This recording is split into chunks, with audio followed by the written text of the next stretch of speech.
Welcome. We still can't do that. 2 episodes in a row.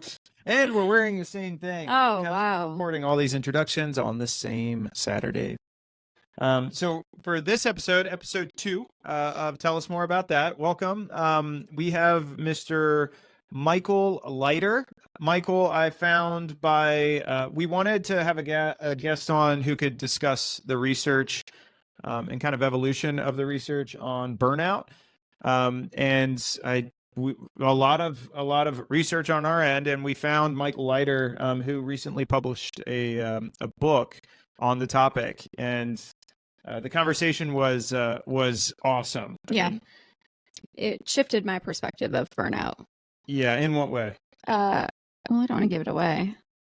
In my own personal experience with burnout, I've always felt it as sort of like a personal failure. Like I couldn't cut it. I couldn't deal. And his evidence and his research behind it since the 80s shows it as more of a relational issue. So that kind of really helped me shift my perspective of how I view my own experiences with it and things like that. So, and a relational issue being like, it's not all your fault. It's also a shared responsibility with the organization. Mm-hmm. So your employer. It's a fascinating conversation though, because he gets into some of the kind of the red flags of what to look for and how burnout tends to present itself. And as he was talking, both Jen and I's faces were like, uh-oh.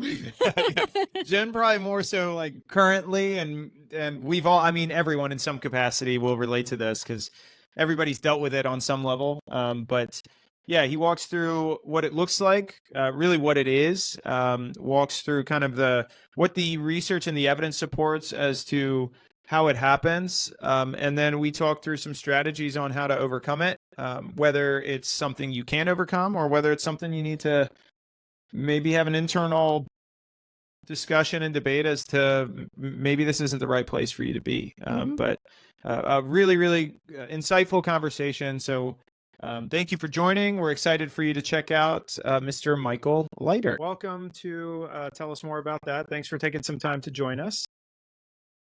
I hear it's very good to be here. Yeah, sorry. I hear you're all the way from Canada? Yes, in Nova Scotia, the far east of Canada. Okay. So at the Bay of Fundy out there. Yeah, oh, wow. Have you always been up there? No, I'm from Maryland originally. Yeah. Okay. Where are you guys? Where are you based? We're in Wilmington, North Carolina. Oh, okay. I went to Duke. That was the closest I had to Wilmington. Nice. Okay. Did you ever venture down? Yeah, I was around and about at various times, but that was a long time ago. Okay. It was a long time ago. All right, but you're familiar, and you're from the East Coast. I'm from Virginia, so right next door. Yeah. Yeah. That's great. So Jen did a little stint in Canada for. Oh, okay. My dad's job was transferred there when I was 7, so we spent about 2 years up in Ontario, Toronto. So it was Toronto. Pretty much America. It's pretty much close enough. Yeah. But we've been wanting to get to Canada since we started. Yeah, dating. for a while now. Especially Banff. Yeah, it's beautiful country out there. Oh, that is gorgeous. Yeah. All right, so before we dive into all things burnout, which we've got a lot of stuff that we wanted to cover, we ask all of our guests one random question from this elusive deck of cards. So you are going to get, we'll kick it off with whatever Jen just pulled from the top there. All right. So the question is, what did you want to be when you were growing up? Oh, I was going to go off to be a doctor. So that was going to happen. And then I met the pre-med courses at university, and I decided, psychology looks really good. Seems like a reasonable choice. Yeah, that's like there was a New Yorker cartoon. The man was saying, "I thought I was pre-med, but it turns out I was pre-real estate." That's good. That's good. So what was the draw to medicine as a kid? I just really being interested in people and wanting to interact with people in some way that brought change about and that kind of thing, which, I was able to do with psychology in a different kind of way. So that core theme was really there. It's just the format through which it sort of happened. That's awesome. Yeah, that's Okay, great. good. You're living out your dreams. Yeah. There we go. That's Been perfect. doing that. Well, Yeah. let's dive into the topic. So, burnout, something that I'm sure on some level everybody has dealt with in some way, shape, or form, and I'm sure this is how you've started every interview you've ever had. But can you kind of walk us into how did you get into this very specific topic? How I got into this topic was way back in actually the 1980s that I was working with a mental health institution at that time and was being very aware of some of the tensions that were evident among people working there and people that were deciding to leave that profession, like people who, had doctoral level degrees and doing that kind of work and deciding, no, I'm going to go off and open a restaurant instead. So they clearly had had a big commitment and to doing this kind of work and decided, no, it was just simply the way it was being realized in the place they was working. It just wasn't what they wanted to be doing. And so so that's a really interesting thing, how people come to those decisions. And around that time, I read sort of the first article that my colleague Christina Maslach had written on job burnout. I was in Nova Scotia. She was in UC Berkeley. So we were on different ends of the country. But I called her up and said, this is really important. I want to come out there and work with you for a year on this. And she said, okay, fine. And you could Why not? you could pick up a telephone in those days and call dial numbers and people would answer. It's amazing. Crazy concept. Yeah. And so with that, we started working together on this issue of job burnout. Did some studies out there at that time and wrote a lot of stuff. And since then, we've written a number of books and run a number of research projects and are continuing to sort of to work together on things. So it was a good choice in terms of finding somebody you can write with, which is a big deal to be able to do that. But finding an idea, I said, this is just fundamental of a crisis that people experience in an important part of their life. And it's a good thing to try to figure out what is it about, what do you do about it, that kind of thing. Yeah, that's amazing. So was her work focused more on, I guess, like what the traditional definition of burnout would be, which would be for the employee, or was it more focused on what you've been focused on, which is how the organization has the impact? Well, originally, right, it was very much focused on the person. This was a reaction that they had to the kind of work that they were doing and had to do with the intensity and emotional load of it. So it was that kind of thing. It really took a lot of research over the years, and you're able to see that so much of this, it's really a connection between people or a misconnection between people and the places that they're working. That sort of, it's a relationship crisis in that way. People are looking for something from their workplaces. Workplaces are looking for something from people, but it's not lining up. And there is a lot of distress that's happening from the sort of mismatch between what people are hoping to experience at work and what's actually happening, that what are the limits, the barriers they run into. So that really evolved over time to see it was really much more of this relationship thing that's something specifically about people and some within themselves. Interesting. Is that, I think every generation like thinks their generation is the first to experience, all of the difficulties and hardships that life tends to bring their way. Since you were involved in this in the 80s, were you seeing that this was kind of a new area of focus and study with the research, or has this been around for a long time and you guys kind of took the baton? Oh, no, it's been around for a long time. I think it was particularly becoming evident and where, uh, Christina's original work happened and where I first became connected with that term burnout. I was working with like a free clinic up in Oregon. This is back in the 70s now. And she was doing work in California at that time.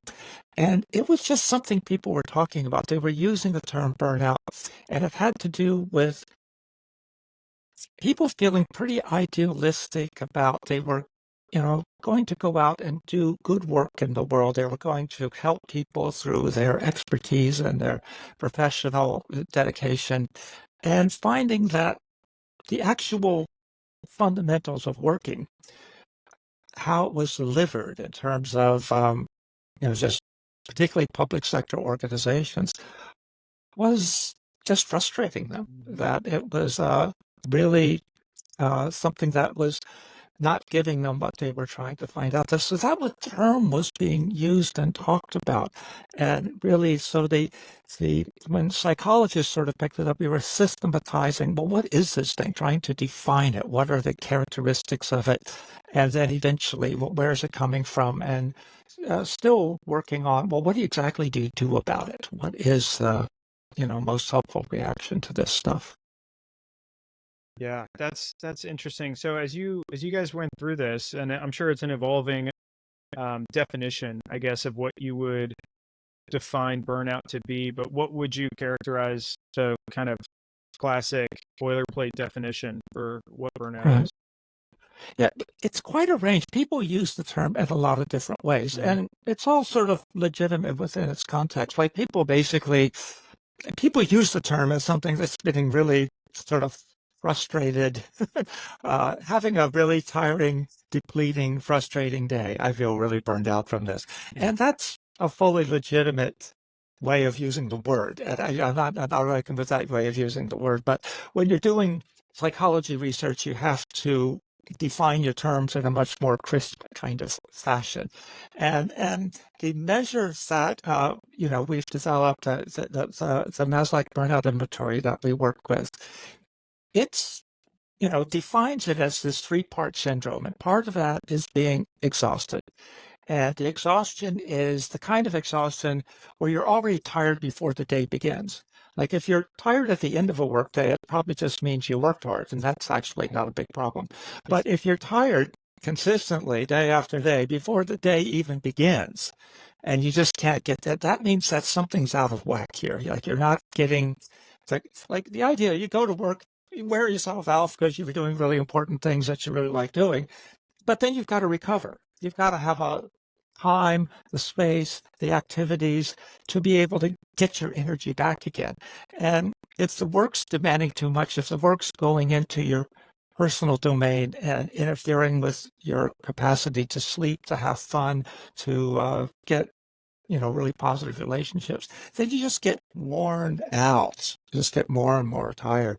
And that builds on itself. So you get this sort of increasing, creeping fatigue. So that kind of exhaustion is the exhaustion that we're seeing as really defines burnout, as well as really being cynical, disengaged, impersonal, losing, things where you originally really loved doing this kind of work, and you really love working with people and making a connection, or reading these ideas, or coding this machine, or whatever it is that you're doing. And you really used to love that. That was just the most fun, and you're good at it. But then you just start hating it. You're just tired. You're sick of looking at those people, these things, reading these ideas.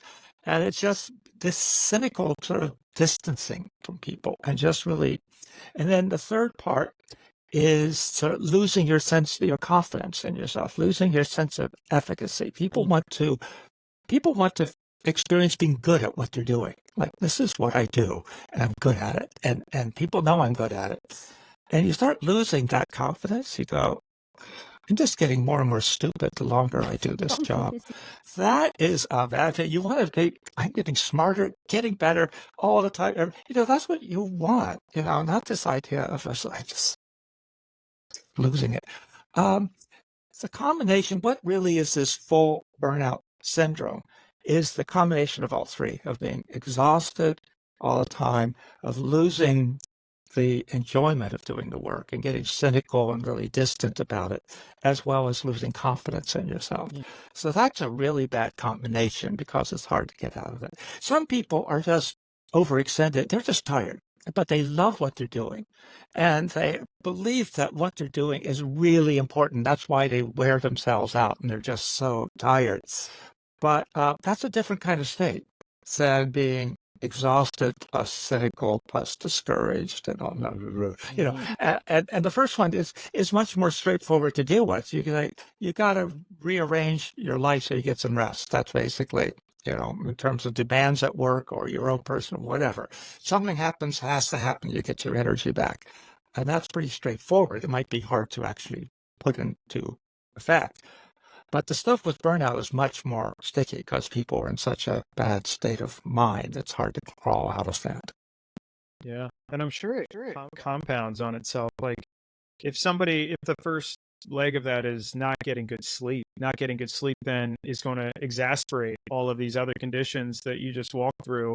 So it's probably difficult to really come back to a baseline of what's the real problem if we haven't addressed like maybe that core fundamental aspect, so you can at least be back in a rational headspace to process what you're feeling.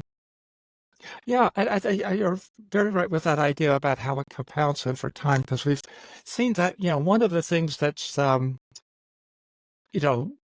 adds to people's sense of exhaustion and cynicism is having really like poor social encounters with people at work, like feeling disrespected, feeling, that people are rude or just neglecting, this not being part of the community. And that when people are receiving a lot of negative stuff from other people, it pushes them towards burnout. But it also means that they don't have the energy or involvement to be engaged with other people. So they're actually not very nice to other people either, because they're tired and discouraged and, so it becomes this self-perpetuating kind of social dynamic in that regard, that people are just having a lot of bad encounters with other people and it just drags them out in that way.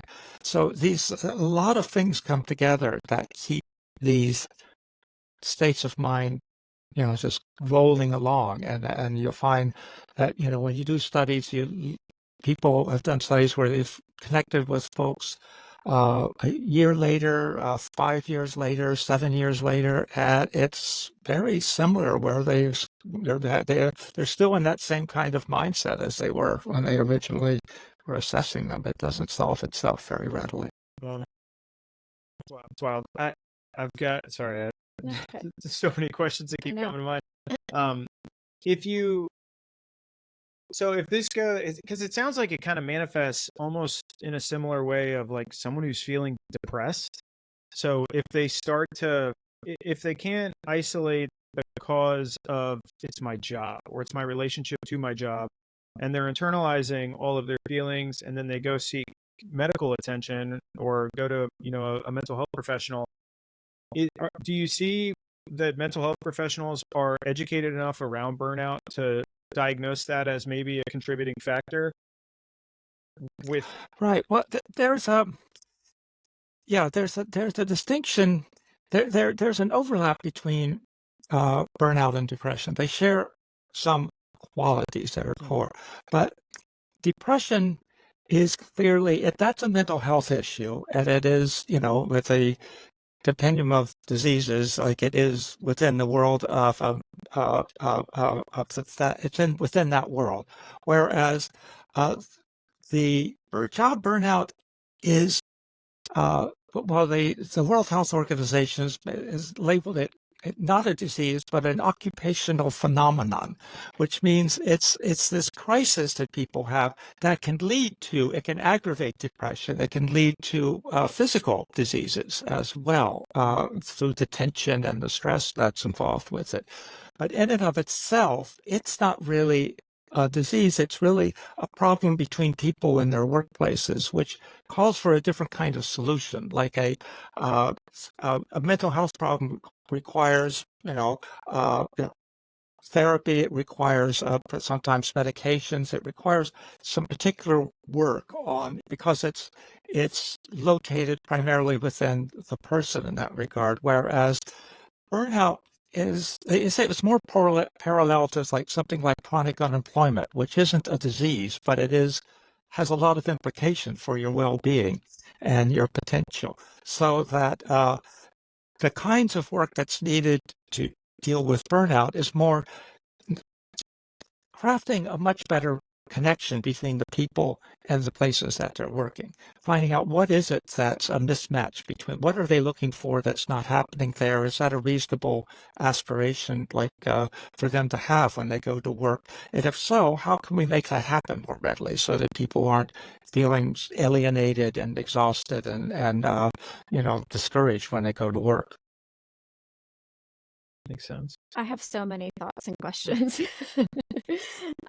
I love it. It's very new as of the moment you said it is that new. To hear of burnout as an issue within relationships rather than this idea that I don't have the disposition for this or I'm not blank enough for this position. Yeah.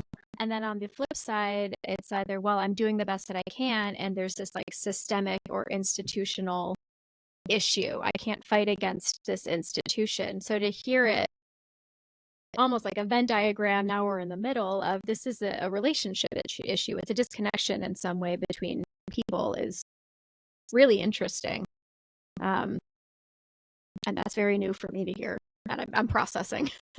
But and so much that's where I get a bit irritated with a lot of the advice or workplace health initiatives or whatever, or basically, people should go off and do these things to learn how to basically tolerate bad management. Mm-hmm. So that they're not so distressed by the difficulties that are happening at work. And it's sort of like if you have a relationship problem with somebody in your life, and you say, we've got a problem in our relationship, and they say, well, go off and fix yourselves. Clearly something's wrong with you. There can't possibly be something wrong with me. But that's sort of the dialogue that some people have with their workplaces. They say, oh, well, go do some meditation or something, or why don't you eat better, or get some more exercise, or whatever. And they're saying, I can't be the problem. It must be you. But we're saying, no, it's not just that organizations are the bad guys in this scenario. It's really, as I said, it's a relationship problem. The problems existing between the person and the workplace, sometimes with people in the workplace, sometimes processes, sometimes structures, but the problem's in between there. And that's where the solution needs to focus on a better connection. I've heard so many times, well, what do you do for self-care? And well, my response at this point is, well, you can't self-care your way out of, I don't know, too high of expectations or a system that's kind of like crumbling from the top down. You can't self-care your way out of these things. Healthcare has a lot of those, yeah. Yeah. But I've also been in systems where just in terms of hierarchy, the expectations were incredibly high. I had a incredible support system within my colleagues that it was such a positive buffer that it took years for me to realize I'm starting to feel burned out in this job because you had those positive, those kind of proactive factors that really buffered the weight of trauma bonding with all your peers. Kind of. Yeah. And then I've also been in systems where it's not even negative interactions with coworkers, but everyone seems so burnt out that they're not interacting, period. So you pick up the burnout much quicker in that scenario because you don't have that social support. So that's interesting to kind of frame it in all these different ways. Well, it is like when we're looking, working on sort of the social dynamics of work groups, which is one of the initiatives that we have, one of the packages we work with organizations. Like part of the assessment, we're asking questions like, well, in the past month, how often has your supervisor expressed appreciation to you for your work? And then we also ask, how often has one of your colleagues expressed appreciation to you for your work? And we also ask, how often have you expressed appreciation to others for their contribution at work. So we get this idea, we ask about the negative stuff, but we also ask about the positive stuff because, some places are really negative, but then there are others that the problem is it's just nothing going on. Like you were describing, like people are too tired, they're not connecting with each other, but that becomes a ongoing problem in itself. And so it's a matter of, okay, how can we work with this group? We do basically family therapy with work groups in this way. And we say, well, how can we get more positivity going? What can we do? This group's tired. They've got a lot of burdens, but they got a history with each other. But let's start talking these things through. And you find you get more positivity going. It pushes out the negative stuff. And that level of exhaustion, that level of cynicism drop away with that because people are supporting each other. It seems like that requires mutual trust and sort of mutual buy-in from not just both sides, but all parties. Yeah, we do it with it's a very skilled facilitator who can work with the groups and start building that confidence in each other. You start small, you do small steps, and you start building confidence in each other and talking through the things that are some of the baggage that people have so that they can start. And the idea we're going to work on this together, like the group comes to an agreement that fundamentally, we're in a bad way. We're going to work together to improve this. And that takes a lot to get there. But once you have that foundation and that sense of psychological safety, then you can really progress. So I get the concept of like a group like this coming in and facilitating change and trying to establish a sense of legitimate trust across the organization between leadership and the employees and everybody in between. How do we get there? What is usually the catalyst because I'm guessing leadership has to be the one to say we are willing to invest money in bringing in an organization to help us. So if leadership is part or a major contributor to the problem, how do you get them to the point where they're even willing to seek help? Right. Well, I guess I've worked with healthcare organizations. So healthcare organizations, the professional groups, the doctors, the nurses, the physiotherapists, the groups, the professional groups have identified within their ranks that job burnout is a problem, and they're making representations to the management of the facilities where they're working. This is a problem. It's hard for that management to ignore that when you have that kind of consistent message coming at them. Some try hard to ignore it, but it becomes, they wear them down eventually. And so then it becomes, usually a step after that is they start working towards doing some kind of a survey so that they can say, well, what kind of problem, what level of problem, where within the organization is it more acute and where is it not quite so acute? And that's a lot of the points where we get connected with because, we've developed measures, the burnout inventory plus this areas of work-life survey that we do and this thing on social encounters. So we have, and they get, there's a company in California called Mind Garden, and it does surveys. They're sort of the publisher for these measures, and they conduct surveys, and they can give feedback on the whole organization or departments or down even to each individual about how did you score relative to the norms, relative to the group as a whole. So you get a lot of information going there. The information is valuable. Most management needs to work with somebody who knows the data well to get all the messages out of there. We also have people writing in written messages. Like the last hospital I was with, it was like well over 100,000 words of just written messages of people talking about what's going on here. And you're able to link that with how they're scoring on the questionnaire things. What do people who are really burned out, what are they writing about? How does that differ from the people who are really engaged and on the other end of the scale? What are the issues that they're raising, and how do they talk about those issues? So you get a deeper understanding of what's going on in the dynamics, and you usually see people, again, who are on the burnout end. They've got a whole range of issues. It's not just the workload. It's also, I can't, my decision making is being interfered with, and my professional autonomy is being interfered with, or, the relationships here are very poor, or they're just treating people unfairly. They've got a lot of things, and you got to sort of feel, you got to sift through that and find what are kinds of things that you can work on a broad level. We're not sort of doing individual treatment on something like this.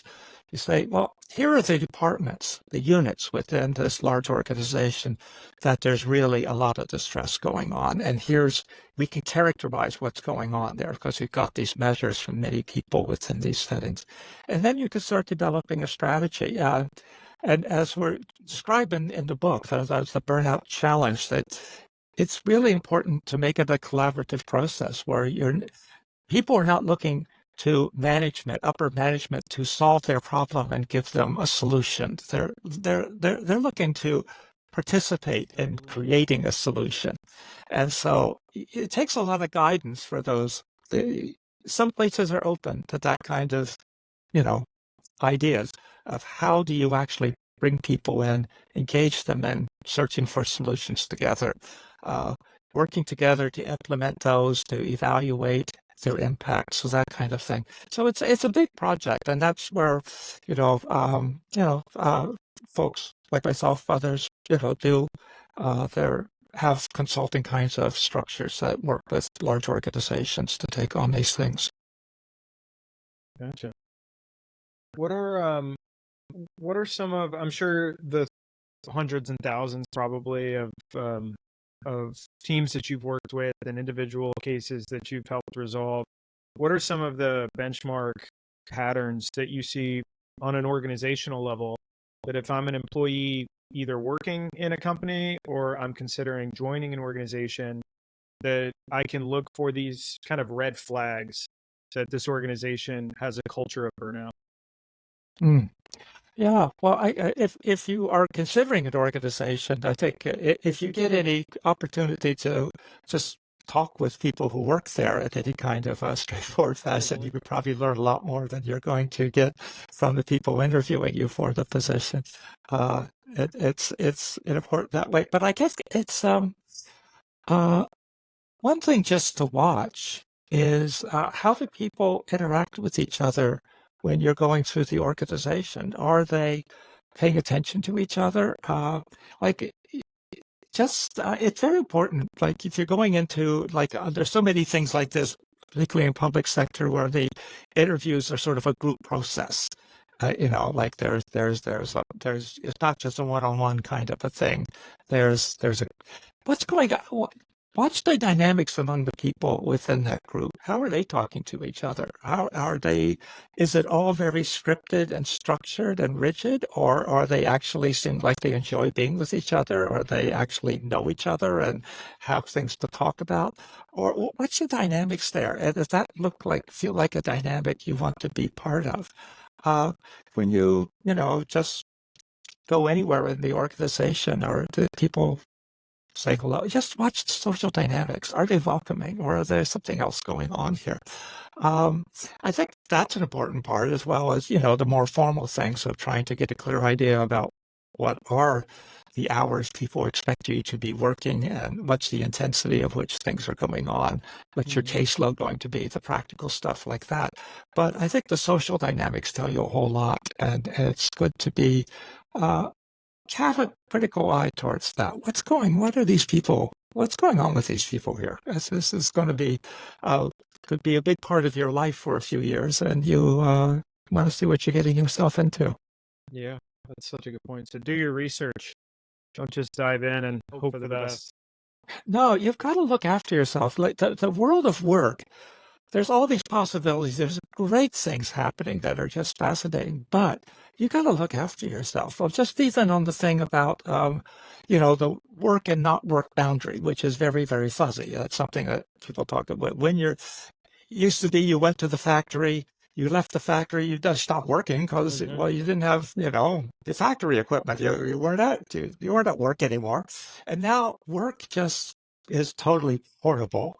It's on these gizmos that we can carry around readily and even put in your pocket. And the work can follow you, and you've got cell phones that can find you. Anyway, we on purpose, we actively allow these things to come in and interfere with every moment of our life. But you've got to manage that. You've got to figure out, you've got to be part of defining the boundary, because work can be voracious. It can gobble you up. It can just, and the fact is, there isn't a clear line of work and not work. Like if you're developing a podcast series, you're thinking about it a lot. You're not just thinking about it saying, oh, now I'm on my podcast work schedule, so I'll think about it for an hour and then I'll stop thinking about it entirely. No, you're always thinking. It's on your mind. If I'm writing an article, writing a book, it's on my mind all the time. There isn't a part where there's work and then there's just not work at all. It's fuzzier, much fuzzier. And when you're at work, you can be thinking about things in your personal. So the boundaries aren't that crisp, but you've got to find a way. Where is the balance so that you can get the rest and the distance and the perspective that you need in order to, stay productive, stay creative, keep the energy that you really need to be making an impact in this stuff. Yeah. That's good. I feel like and Jen, you can obviously speak to this better, but with what you went through between your last job at a private practice and now working in a school, like both jobs seem to be incredibly taxing and stressful, but this job, even though it is very stressful, it does have more clearly defined boundaries. So it does, I mean, and I'll ask you, like, can you talk a little bit about just personally how you feel, or do you feel as exhausted as you did with the other job, or do you notice a difference just because there's more structure? I think it's a different kind of exhaustion. So when I was in the private practice, my hours were like noon to 8. So I was in sessions from noon to 8, and then I would drive 45 minutes home. And then I would spend 2 or 3 hours writing progress notes. I'm up until midnight eating dinner at 9 p.m. It was a very weird, kind of off-putting schedule for me. But on top of that, I was also on call 24/7. So if there was a crisis or a safety issue, I had to be able to very quickly put that hat back on. So if I went to a wedding, I would have, and maybe I was going to have a couple drinks, I would have to transfer that call to someone else, and it could be a Saturday at 9 p.m. and dinner with family. I mean, that was a almost on edge, restless waiting. And that was really challenging. But this being in a school, I'm a counselor in an elementary school right now, and the hats, I'm like ripping one off and tossing it over and putting another hat on. I am like there's so many different roles that I play. By the time 3:00 hits, I'm out. I get to kind of step away, and I have been able to set up, for the most part, a lot of better boundaries, coming home, resting, kind of decompressing, and preparing for the next day if I have to. But I've also worked in a high school where those emails would come in all night long from students, from parents, from the principal, from other coworkers. And in an elementary school, everyone's now it's family time for them right now. So it's the stress has been different, but I have felt different levels of burnout in each of the 3 major jobs that I've had since getting my master's. And so my follow-up question for you was going to be, how, knowing that I either am still struggling with feeling burnt out. I mean, I know I know that I am struggling with burnout, but how can people almost prepare themselves if I'm going to switch jobs, or if I'm going to, it's a school year, so say I have the summer off, how can I take time to intentionally and purposely prepare myself again to help buffer that disconnection, or get finding yourself back in a new or the same system, and trying to be proactive about it rather than reactive. Well, I think part of it is, I mean, you've been doing this for a while, so you've got some ideas about what works, what pushes you towards that sense of exhaustion or frustration or whatever, and what does work well for you. And so part of it is just the idea of having some limits to the schedule where people can access you. Mm-hmm. And so I think that would, like an example there would be that you talk with, your employer, your manager, whatever, and go, there's only so much of this evening emails that I can put up with. Mm-hmm. Like, it really is something that I just find really intrusive, and I think it goes beyond what really I am reasonably expected to do with this job. So let's work together on what we can do to contain that, and say, this is something, let's just find a solution to that. Maybe your email that's available to people in the school, parents or with the kids in the school, that particular email at a certain time, it sends up a message saying, thank you for your message. I will attend to this tomorrow morning when I'm at work. And you will be disciplined enough to allow that to stand, because that's what I said. It's your employer can't solve this entirely for you. You have to be working with the solution, and you can't just make up stuff like that without letting your supervisor know about it, or they don't want to be caught. They don't like surprises. That's one thing I learned about managers. They like surprises, particularly from the people that report to them. And so that's where, you have the conversation, say, and so that's one thing. Maybe it's a small thing, but it sounds like it's a thing that goes to one of the keys that can eat up your energy. It interferes with your recovery time, and recovery time and processes are really important in this kind of thing. Again, the idea is not to hold back on your energy. The idea, use your energy, get into it as much as you can, because that's how you enjoy working, is when you're really putting yourself into it. But you've got to have your recovery from that. You can't be on all the time. And so and so often you ask people to, just track themselves for a while, and just track, over a couple of weeks, what were the high points today? What was I doing today when I really loved doing this job? What was I doing today when I was really irritated, when I really felt imposed upon, annoyed, whatever, about this job? And then you evaluate, you look at that and say, is there a pattern here? Are there things, what can I do in my life to have less of the negative stuff and more of the positive stuff? Maybe if I can just get 5 minutes shifted from away from the negative and then towards the positive, that's a small step. You got to work on small steps. Things don't happen abruptly in this business.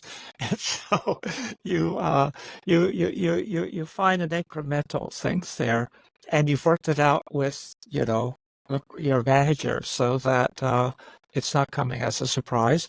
You could talk about it with colleagues who do similar jobs where you are, so that we're working. They probably have same kind of issues, and you're working on it together, and can learn from each other. So that's the kind of thing I say when we're doing workshops on this. We go, okay, here are some scenarios. How would you approach this if you were advising the individual, like you? The individual employee has to take the initiative here. But okay, how would you describe what needs to happen here if the manager is the one who's going to take the initiative on it? Or third, what would you do?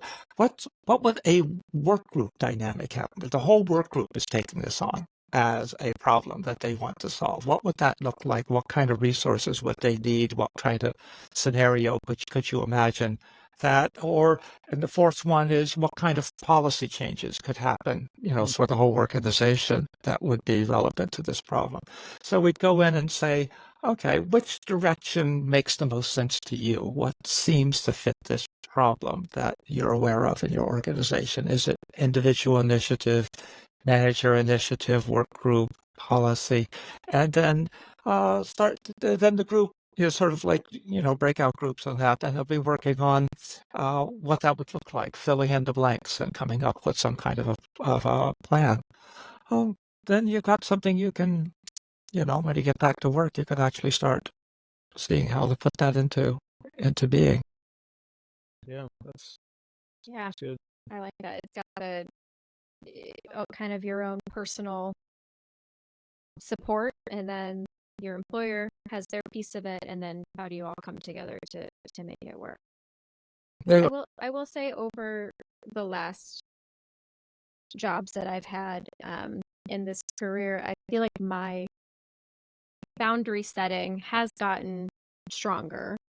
And when I was working in private practice, that was my clinical director at the time, was while we were on call for risk situations, she was very firm in her boundaries, in us protecting our boundaries and our time. And if I worked Sunday through Thursday, so if I had Friday and Saturday off, if I responded to an email from her, she would text me and be like, "You're not working. You don't need to answer this until you come back in." So she was really good with that. And it's funny thinking about that, because I think about Tony's been working remotely and from home for 10 years? 12 years. Yeah. 12 years. And I will find him at 6:30 in the morning responding to an email, like not even woken up for the day. And so I think about kind of that dynamic too. But those emails don't seem to bother you.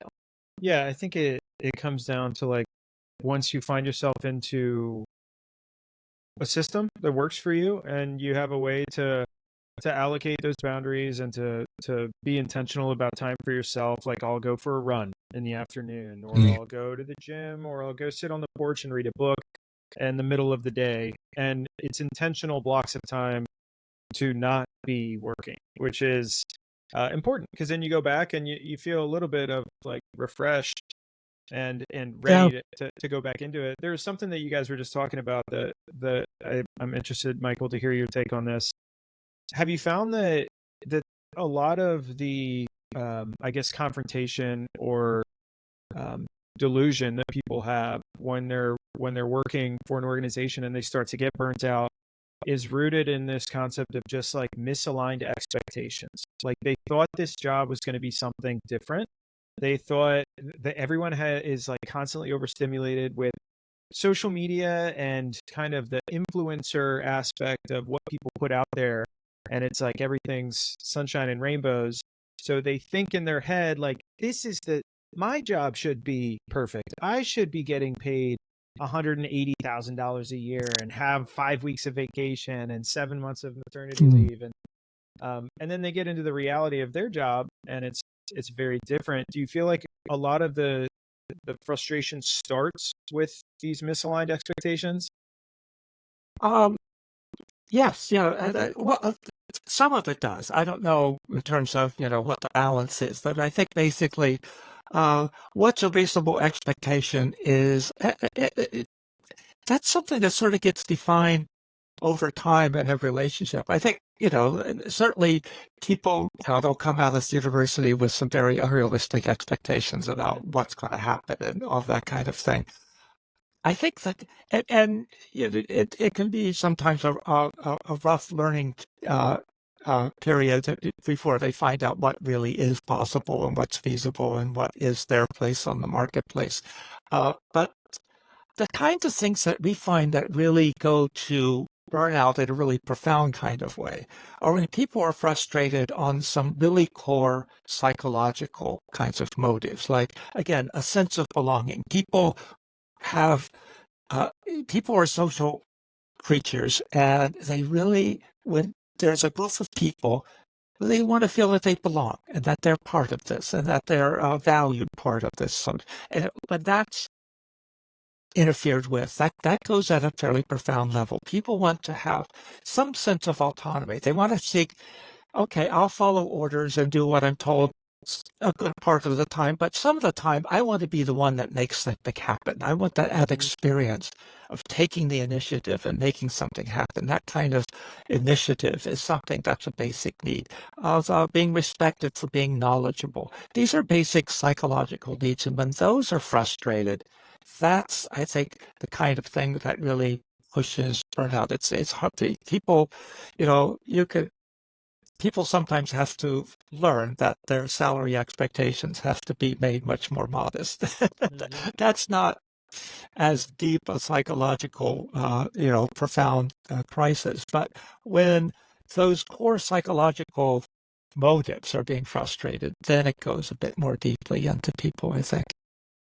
Have you found that, and I'm sure this is a lot of what you guys have been asked about since COVID, but with remote work gaining so much popularity, and now it's kind of backtracking into people coming back into the office or some type of hybrid agreement. Have you found that organizations are able to make sure their employees are getting that positive feedback if they're not in the office? Because I'm sure like someone, even just the boss walking by your office and saying like, hey, you're doing a great job, little things would make the day. And people aren't getting that now with working from home. So how have you found that companies can effectively still kind of check that box? Well, it is a challenge that goes on. I think it's something that there's not one universal answer for that. I think some places are doing it well, some places are missing it. I think as things have gone back to a more hybrid relationship for a big part of the workforce, that makes it a bit easier when people have some of the time at work around people, and it's not entirely done remote. But it's entirely remote. The individual has to carry a whole lot on that, and I think that over time, managers have become better at finding how much time do you actually want to tie people up online during like Zoom meetings got a little bit much for a lot of the workforce, and that wasn't much. That level of interaction, if you didn't have that, if things were just back to, one-on-one telephone calls, like making it through the pandemic would have been a much more difficult kind of thing, both in terms of basic psychological well-being as well as just getting the work done. So having group video calls, having that kind of thing, it gets a lot closer to a true, social dynamic. It's not the same, but it's pretty close. And so I think that that's something that's become sort of a implicit kind of management skill that's been developed in the last few years is people who are, responsive leaders in that way have figured out, okay, this is what kinds of things, what kinds of words and gestures and actions I can do from here that really has an impact for people. And I think it's something, it's an art that's still being developed, and but it becomes a very important part of it because keeping people, psychologically engaged and committed to what the group is doing is a vital part of being successful these days. Yeah, that's good. So then, I guess to kind of wrap it out, if I am an individual working in an organization right now, and I'm feeling these things, I'm feeling kind of dejected from my job, I'm feeling exhausted all of the time, I'm feeling like I no longer want to associate or engage with the people that I'm actually working with, that identity crisis almost also that you had mentioned. What are you recognize it, so that's a good first step, but what would you recommend, since it is a systemic issue and it takes some collaboration between the organization and the employees? How do you start it if no one in your organization is having that conversation? Well, the first thing you do is buy our book, The Yeah, Burnout there we go. Challenge. So That's that's a piece. And then in the back of the book actually is this framework for tracking over time. That kind of thing I mentioned before about what's working for you at work, what's not working for you at work, and being able so you could have a much more in-depth kind of conversation either with yourself or your spouse or maybe or with your manager. Hopefully, as you've got a good enough relationship with your manager, you can talk about these things and with some confidence, you're going to work towards a solution rather than a crisis. And so that kind of idea. But I think it's getting to know it. What comes out of that process is getting to know more. Well, what is it that you're after here? What are you really motivated to go after with this job? Now, what is being frustrated by this? You've got this potential. You hopefully recognize that working is just part of your life, going to be part of your life for a while to come. And so what are you after? And is this really the best place? Do they have the potential to let you get fulfilled in that way? Or do you need to be looking elsewhere and trying to find someplace else that's going to be more receptive? But even before you make a leap anywhere else, you still need to know yourself that much more to know what are my prime motives here? Is it connecting with people? Is it, I really want to take a leadership kind of role and I'm not being micromanaged instead? What's that prime crisis, conflict, mismatch that you're experiencing at this workplace so that you know what it is you want to actually change in the next one and to take that on with a lot of vigilance because it's not. Yeah. You've got to look after yourself and the world of work these days. Yeah, that's great. We talked about how this is like the relational kind of aspect of looking at what burnout is. It's not just you; it's kind of a you in the organization. I know I said I was going to wrap it out, but I do have one more question. Has your research or have you guys found connections with your psychology background between what people experience burnout and how that manifests in a job, but also people in like relationships with significant others? Because it sounds like there's a lot of parallels with what you're saying. Like, Oh yeah, yeah. This quality of being, exhausted, getting really cynical, losing a joy in something, get discouraged. That could happen in parenting. That could happen in, playing softball. You can, it's just sort of different parts of their life. But I mean, the research on it has been much more extensive and pertaining to job burnout, because that's really where this has been looked at. But I think that the dynamics, the psychological dynamics of how this fits together, it could have a parallel kind of crisis in other domains of life for sure. Yeah. Can you tell us a little bit more about your book, The Burnout Challenge? Well, the Burnout Challenge is Christina Maslach and I. We wrote this. It's basically it's one of those. It was our COVID lockdown project. We wrote it when we were on different ends of the country during that particular time, and we want to just hold together what was the state of our lives. We knew that job burnout was an issue during those years. That's a whole other topic, right, for another day. But we wanted to just pull together the kinds of lessons we have learned from the consulting work and the research work that we had done. So it defines what is the syndrome. It talks about the key areas of work life where people do have some mismatches with that really drive burnout, and then talk about some approaches for organizations to improve that match between people and how things are being run.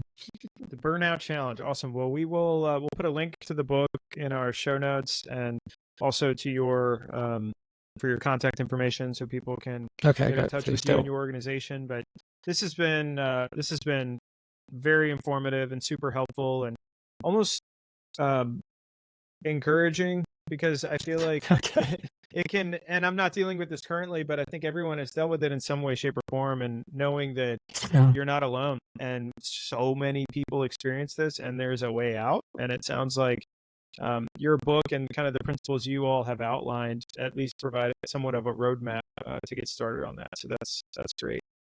It's okay. I've really enjoyed the conversation. This has been a great meeting. Okay. Us too. Thanks so much, Michael. Thanks for joining us on another episode of Tell Us More About That. Don't forget to subscribe on whatever platform it is that you're listening to us on, and also leave us a rating and review. If you have any topics you would like us to consider, if you have any feedback or commentary, only if it's positive, please visit www.tellusmoreaboutthat.com.